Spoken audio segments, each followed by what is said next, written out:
सर्व मान्यवरांचं, आपल्या गिरडचे प्रथम नागरिक, सरपंच, उपसरपंच, सर्व स्कूल व कनिष्ठ महाविद्यालय गिरडच्या वतीनं आजच्या 77व्या प्रजासत्ताक दिनाच्या निमित्ताने सहर्ष स्वागत करतो। सर्वप्रथम आज आपण संविधान वाचन होणार आहे। संविधान वाचन करणाऱ्या विद्यार्थिनींना मी या ठिकाणी भारताचे एक सार्वभौम लोकशाही गणराज्य घडविण्याचा सामाजिक आर्थिक व राजनैतिक न्याय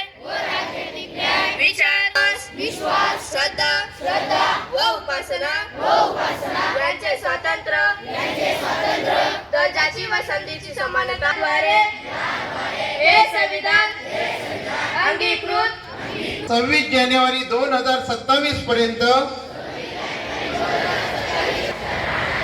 आणि इतरांना असाक्षर राहू देणार नाही।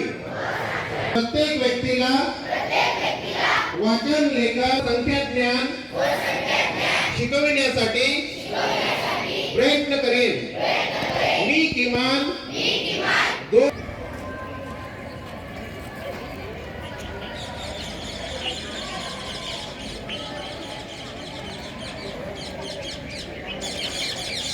भारतीय स्वातंत्र्याचा ठिकाणी हा मुख्य कार्यक्रम या ठिकाणी आपल्या विद्यालयाचे प्राचार्य अण्णासाहेब यांच्या मार्गदर्शनाखाली हा सुंदर असा कार्यक्रम घेतो।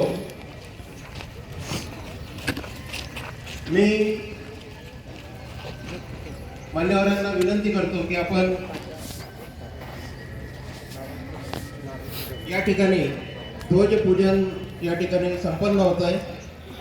मी आपल्या कर्मवीर तात्यासाहेब हरिरावजी पाटील किसान शिक्षण संस्थेच्या व्हाईस चेअरमन आदरणीय पूनम यांच्या हस्ते ध्वजपूजन केलं जात आहे। तसेच स्थानिक स्कूल कमिटी अध्यक्ष आदरणीय अण्णासाहेब शिवाजीराव आत्माराम पाटील, संपूर्ण सदस्य तसेच विद्यालयाचे प्राचार्य सर्व मान्यवर मंडळी या ठिकाणी उपस्थित आहेत।